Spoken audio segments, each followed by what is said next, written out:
So ito number 6 mga lods. Ito na yung pinaka-clear na sign ng isang company is pabagsak na or pabankrupt na.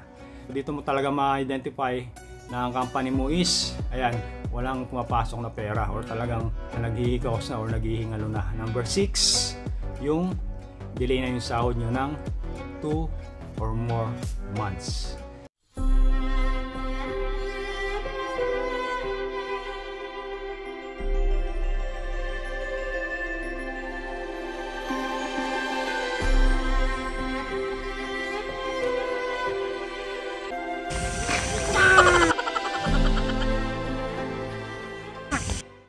What's up guys, it's me Marlon, Just for Fun TV sa YouTube, Kamote in Korea sa Facebook. So, welcome sa ating page at sa ating YouTube channel. For today's video mga lods, meron akong gustong share sa inyo. Kasi isang araw, may napunta rito ng mga kaibigan natin at nagtatanong kung ano daw ba yung mga sign na malapit na magsara o mabankrupt ang isang factory. So, ito ngayon ang tatalakayin natin at i-share ko sa inyo para magkaroon kayo ng idea kung sakaling nandito na kayo sa South Korea o para dun sa mga baguhan, sa mga bagong dating. So tara, samahan niyo ako at paliwanag natin kung ano yung mga sign ng isang company is naghihikaos na. So number 1, ayan, unti-unting nawawala yung overtime. Siyempre, pag humina ang isang company, nawawala yung mga excess hours, di ba? Yung mga overtime na tinatawag. Siyempre, pag malakas at maraming trabaho, maraming gawa, ayan, maraming OT. So ibig sabihin, pag maraming OT, marami kang kikitain. Take note pa rin mga lods na porkit nababawasan yung OT is naghihikos na or nanghihina na yung mga yung factory no, yung company nyo, humihina yung gawa. Kasi meron mga factory dito, marami na seasonal ang gawa. Pag sinabing seasonal, may mga season na malakas, may mga season na mahina. So, yung sinabi ko na number 1 na nababawasan o humihina yung OT, it could be a sign. Pero it is not automatically na ganun ang ibig sabihin na palibasa na wala yung OT is humihina na yung company. It could be one of the sign. So meron kasi mga factory na humina yung OT kasi nga mahina yung gawa, hindi nga season. Meron naman mga factory na maganda naman yung gawa, tuloy-tuloy yung gawa, kaya lang nagdagdag ng maraming tao. So maraming dumating na bagong EPS. So yung trabaho, yung trabahador o yung worker is dumami. So, yung trabaho is naging tama lang para sa kanila. So, kung noon na wala pa mga bagong employee o wala pa mga bagong EPS, laging OT-OT kasi nga kulang sila sa tao. So, nung dumating yung mga maraming yung bagong mga EPS, naging nawala yung OT, nabawasan. So, ibig sabihin nun, hindi ibig sabihin na humina yung OT is malapit na magsara. Ibig sabihin is talagang yung trabaho is sakto lang para sa kanila. So, yun ang number 1. It could be a sign. Pero hindi ibig sabihin na wala ang OT is humihina na yung factory. So, may maraming factory dito na seasonal mga lods. Obserbahan nyo yan sa mga baguhan at sa mga darating pa rito. Number 2 sign. Number 2 na sign. So, yun tungkol dun sa pabahay mga lods. Kung noon, halimbawa, unang dating mo rito is yung bahay is walang charge. So, hindi ka pinapabayad o walang bayad. O, ibig sabihin. So, nung mga bandang huli, nung mga ilang taon mo na rito, ilang buwan, ilang taon, biglang nagkaroon ng bayad. So, it could be a sign na naman na yung company is talagang hindi na kayang i-shoulder yung pre-accommodation para sa'yo. So, nagcha-charge na siya. So, it could be a sign na talagang wala silang pondo or talagang nangangailangan sila ng pera or mahina yung gawa, mahina yung income or wala na talagang pumapasok na pera. It could be a sign but hindi rin ibig sabihin na nanghihina palibasa pinabayad yung bahay, mahina na yung company or magsasara na. Hindi rin. Sabi ko nga, isa sa maaaring mga senyales na medyo mahina na yung gawa na papunta na doon sa pagka-bankrupt o pagkalugi dahil nga yung mga dating accommodation na walang bayad, pinapabayad na, di ba? So yun yung pangalawa. Number 3, ganun din mga lods. Kung dati sa pagkain, nililibre kayo ng 3 times a day. Umaga, tanghali, hapon. Pagka medyo nangangailangan o hindi kayang i-shoulder yung 3 times a day na meal ninyo, ayan, binabawasan na pre-meal ninyo. Minsan, inaalis yung almusal. Ayan, so dalawa na lang natitira. At kung walang OT, maalis din yung dinner ninyo, yung hapunan. So, lunch na lang. So, ngayon ko nga lang din nalaman mga lods dito sa South Korea na meron na rin pala ngayon na ultimo yung lunch pinapabayad na. So yung mga tropa ko rito, yung dalawa na yung nagpunta sa atin dito na yung lunch nila is kina-charge sa kanila, binabawas din sa kanila monthly. So sa tagal ko rito sa South Korea mga lods, hindi pa ako naka-experience o naka-ano ng ganun. So parang lately na lang, tong mga taon ko na lang, hindi ko alam kung nag-exist na to, nangyayari na to itong mga nakarang taon. Pero tong taon ko lang na nalaman na meron na pala mga ganyan. Kasi yung mga tropa natin, kasama sa deduction, yung meal nila, yung tanghalian. So di ba palagi ko sinasabi sa inyo na dito sa Korea, pagka pumasok ko ng 8 hours, yung lunch mo automatically libre. So nagulat ako nung sinabi ng mga kaibigan natin na kasama daw sa binabawas sa kanila yung kanilang pagkain. So imbis na meal allowance, dapat nakalagay yun dun sa right side ng payslip mo kasi nga libre, or minsan sila pang nagbibigay ng meal allowance mo. Kaya lang nakalagay dun sa bandang nakalagay sa kaliwa yun, nakalagay dun sa deduction, nakahanay dun yung sick day mo. So ibig sabihin minus yun. So ibabawas dun sa salary mo, sa gross salary mo, di ba? So yun ang isa sa mga sign na maaring medyo mahina yung company, nanghihina, at yung mga dating libre pinapabayad na. Pero hindi ibig sabihin mga lods na pabankrupt na. So yung iba naman kasi talaga nagko-cost cutting na tinatawag. So yung mga hindi na kaya nilang shoulder na ilibre sa mga employee, ayan, pinapabayad na. It could be a sign pero hindi ibig sabihin na sila ay babankrupt na. So ito yung number 4, ito yung malupit mga lods. Ito yung talagang sinyalis na talagang medyo mahina ang company or maaring papunta na sa pagkalugi. Number 4, yung hindi na nababayaran yung cookmin ninyo, hindi na hinuhulugan. Yung cookmin mga lods, kinakaltas sa atin yan monthly o sa mga EPS sa buwan-buwan na sahod. Kung halimbawa kinakaltasan kayo ng 90 sa cookmin ninyo, cookmin yung GUM, national pension yan mga lods, makukuha natin yan after ng contract natin dito pag uuwi na tayo ng Pilipinas. Yan yung tinatawag na cookmin or national pension. So isa sa mga senyales, yan serious na senyales yan mga lods, kapag hindi na nababayaran yung mga cookmin nyo, cookmin yung GUM, hindi na nahulugan ng employer. So medyo bad sign na yon, delikado na. Kasi ganun yung nangyari sa amin mga lods, dun sa company ko na huli, 3 years and a half ako doon. For 2 years sa huling mga kontrata namin, 6 kami na Pinoy doon, 5 or 6, lahat kami hindi nahulugan sa loob ng 2 taon. Oh no! Aming cookmin yun, GUM or yung aming national pension. Bad sign na yun ng mga lods, medyo maano na sinyalis na yun na yung company is talagang nanghihina na or papunta ng pabagsak na.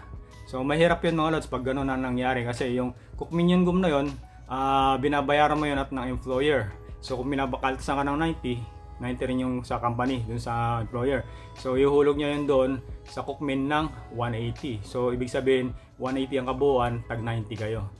Pero ang ginagawa ng employer sa amin dati, kinakaltasan kami continuously ng halimbawa 90 buwan-buwan, pero hindi pala niya hinuhulog. So yun ang isa sa mga sign mga lods, bad sign. So sa mga kaibigan natin na EPS dyan, sa mga nandito na sa Korea, mga bagong dating man or yung mga matagal na rito, ayan, I advise you mga lods, in-advise ko kayo na i-check nyo yung mga cookmin yung gumoy nyo, yung hulog ninyo sa cookmin. Merong application sa mobile na pwede mong i-download para ma-check mo yung cookmin mo, pero sabi ng iba mahirap daw makapasok. So ang pinakamagandang gawin ninyo, hanapin nyo yung pinakamalapit na NPS office sa lugar ninyo. So doon kayo direct na mag-report, punta kayo doon, dalhin nyo yung ARC ninyo, ayan, pakita nyo lang at sabihin nyo, cookmin yung GUM, hakin ni Joseyo, sabi mo lang na gano'n, hakin ha, parang i-check lang. Tapos magpa-print kayo nung hulog ninyo, bibigyan kayo ng hard copy nun, pwede kayo mag-request para makita nyo yung kung kompleto yung inuhulog. Nakalagay doon yung buwan na hulog nyo, at kung halimbawa merong hindi nahulugan, nakalagay din doon. So sasabihin naman sa inyo doon sa NPS na yung amo mo hindi naghulog ng ganitong buwan, or kung may mga laktaw na hulog. So in-advise ko kayo mga ka-idol, sa mga kababayan natin na IPS na nandito na or sa mga parating pa lang dito, na regularly mag-check kayo ng cookmin ninyo. Kasi yung mga cookmin na yan mga lods, pag nasa Pinas na kayo, mahirap na i-claim yan mga lods. So dapat nandito ka pa lang bago ka umuwi, maayos na yan. So ganyan yung nangyari sa mga kaibigan ko noon, sa mga nauna sa akin. Yung nga sinasabi sa inyo, 5 kaming Pilipino, lahat sila nagsiuwi na sa Pinas. Yung iba hindi nahulugan ng 2 taon. O lahat kami hindi nahulugan ng 2 taon. So paano yun? Kung nandun na sila sa Pinas, hindi na nila makiklaim. Mahirap nang ayusin yun kasi nasa Pilipinas na sila. So yan mga lods, isa sa mga serious na senyales na isang company is malapit ng magsara o mabankrupt. So number 5 na sign, yung unti-unti nang nadidelay yung sahod. So pagka naramdaman nyo na medyo nadidelay na yung sahod, ibig sabihin is walang masyadong income na pumapasok. Pero hindi pa rin ibig sabihin niya na nalulugi na mga idol pagka nadidelay ng sahod. Kasi sabi ko nga sa inyo, may mga season na mahina at malakas dito sa South Korea. Pwedeng dahil mahina lang ang gawa, mahina ang income, so walang mapasok na pera. Kaya yung sahod nyo is medyo nadidelay. Kung marami namang gawa, di ba, maobserbahan nyo naman on time yung sahod ninyo. So pag nadidelay lang, yung mga delay ng isang buwan, ganyan, or ng araw lang, o ng linggo lang, yan, medyo hindi pa nakakabayan. Wala pang ano yan, hindi pa medyo, huwag ka munang mabahala kung mga araw-araw lang na ganyan, o linggo lang, o kahit na isang buwan, yung delay ng sahod nyo. So maaring dahil mahina lang ang gawa, kaya walang maipasweldo sa inyo. Pero pag marami naman, on time naman. So it could be a sign na talagang ang company is naghihikos. Kagaya sa amin, kung yung experience natin, ang sahod namin is Agis. Tapos halimbawa sumeldo ako ng 2 million won. Kasi yagan tsugan kami mga lods. So pang araw, pang gabi. Pag sinabing yagan, pang gabi night shift, tsugan day shift. So pag may yagan tsugan kayo sa isang company, mas malaki ang sahod nyo kasi may night differential. At saka mas mahaba ang oras ng yagan, halos 12 oras yan. May overtime ka na, meron ka pang night differential. So ayun, sumusweldo, halimbawa sumeldo ako ng 2 million. Ang sahod namin is every 10th day of the month. So ang gagawin ng amo namin, magbibigyan lang kami ng tagpa 500,000 won. So may balance siya sa amin na 1.5 million won. Ang gagawin niya, yung balance na yun, ibibigay niya sa bandang 25 or katapusan ng buwan. So ilang taon yun na gano'n ang ano namin, ang sistema nung sa amo namin. So talagang hindi ako nakaipon. Tapos yung mga papadala ko sa pamilya ko sa Pinas, binabalik ko lang dun sa tao, parang inuutang ko lang. So ganun cycle for 2 years, ganun ang ganun. Pero hindi kami umalis kasi marami naman kaming gawa. Hindi ko alam kung bakit ganun ang nagiging nagiging problema. So it could be a sign na talagang mahina ang gawa na pwedeng mauwi sa bankrupt yung company pagka ganun na medyo nadidelay na yung sahod. Pero kung nakikita mo naman na maraming gawa, maraming trabaho, huwag kang mabahala kasi may mga mapasok na pera naman. Maaring yung amo mo is may mga ibang obligation na binabayaran kaya yung sahod mo hindi maibigay ng buo. So medyo nakakabahala kasi ikaw mag-a-adjust na kasi hindi binibigay on time yung pera mo, di ba? Kagaya nung nangyari sa akin. Kaya lang pagka marami naman na trabaho at nakikita mo naman na maayos ang so medyo obserbahan mo lang ng konti, di ba? Hindi naman automatically na nababankrupt na pagka ganun na delay ang sahod. Kung mga araw, linggo, isang buwan ganyan, medyo okay pa yan. Huwag ka munang mabahala. So pagka mas matagal pa dyan, yun ang nakakatakot. So ito number 6 mga lods. Ito na yung pinaka-clear na sign ng isang company is pabagsak na or pabankrupt na.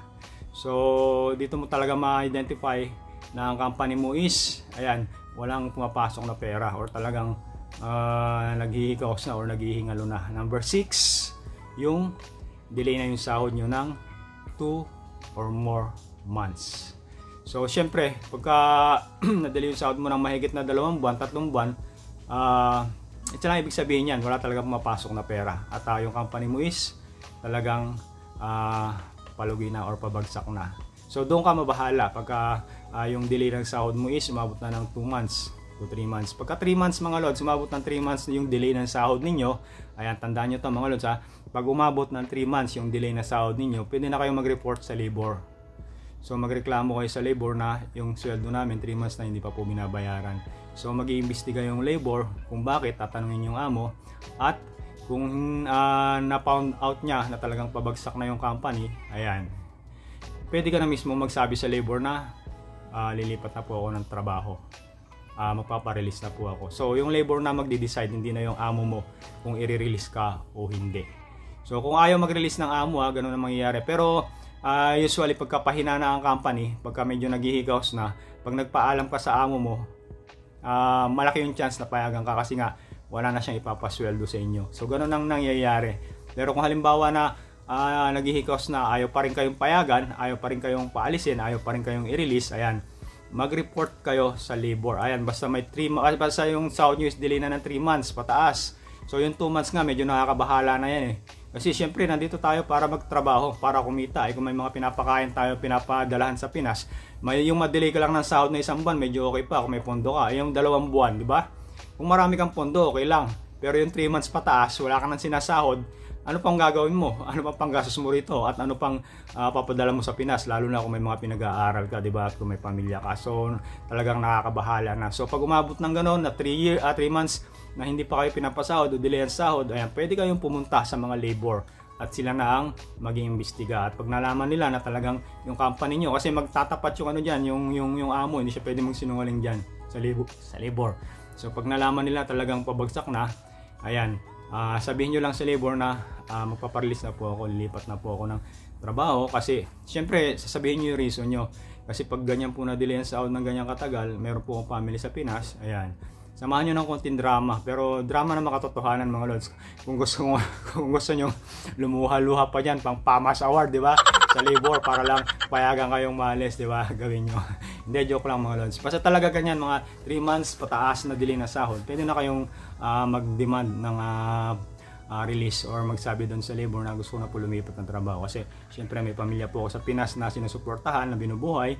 Syempre, ano kakainin nila kung wala po akong sasahurin dito, kung wala akong ipapadala. So labor na magde-decide kung i-release kayo o hindi. Yun yung isa sa pinaka-clear sign mga lods na ang company is palugi na yung delay na yung sahod nyo na ng 2 buwan pataas, 2 to 3 months. So medyo mag-isip na kayo dyan na humanap ng company. So yung mga naunang sinabi ko, it could be a sign, pero hindi naman ibig sabihin or automatically na ibig sabihin na magsasara o humihina na yung company. Kasi may mga company nga rito, marami na seasonal. May mga season na mahina, may mga season na malakas. Pagdating naman ng season na malakas, bumabawi naman sa OT at on time naman na yung sahod ninyo. So yung number 6 lang ang pinaka-clear sign na talagang ang company is pabagsak. So doon sa mga baguhan, mga lods, sa mga bagong dating dito sa South Korea, yung kaibigan natin kasi dito, ilang buwan pa lang yun eh, halos kararating pa lang nila. Siguro mga nasa 6 months or 5 or 6 months pa lang sila dito sa South Korea. So siyempre hindi pa nila na ano yung 1 taon, yung cycle nung 1 taon, hindi pa nila nalaman na yung company nila may season na malakas at may season na mahina. So yun nga, tinatanong nila kung ano yung mga sign ng bankruptcy.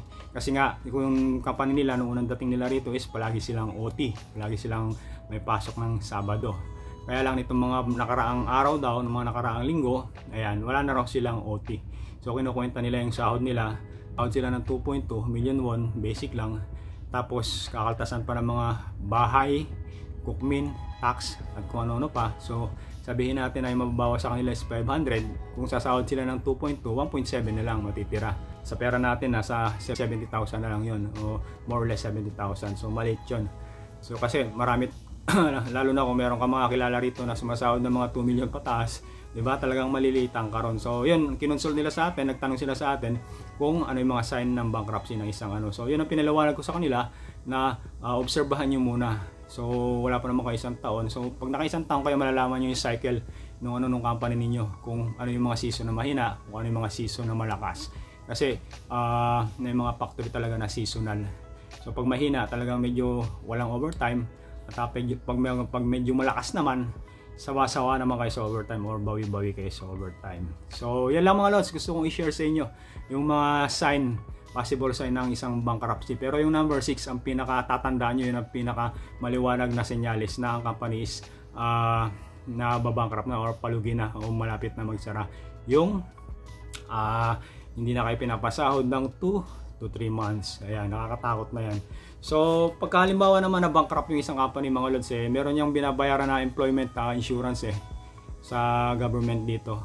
So pagka nalugi yan at hindi na siya capable na pasweldohin ka, yung insurance na magbabayad sa'yo ng dun sa hindi mo na claim na sahod. Kaya lang Kung halimbawa ang delay sa'yo na sahod is 6 million, halimbawa 2 million every month for 3 months, delay siya ng 3 months. So dun sa insurance, halimbawa ang kinuha niyang insurance is, ang binabayaran niya is 4 million lang. Dun sa insurance na binayaran, employment insurance, 4 million lang yung pwede mong maklaim. So wala kang magagawa, ang bibigay sa'yo ng insurance is 4 million lang. So lugi ka ng 2 million. So ang ano doon, ang pinaka ano doon, at least binayaran ka. At least may nakuha ka. Kaysa doon sa totally na 6 million na hindi mo makuha.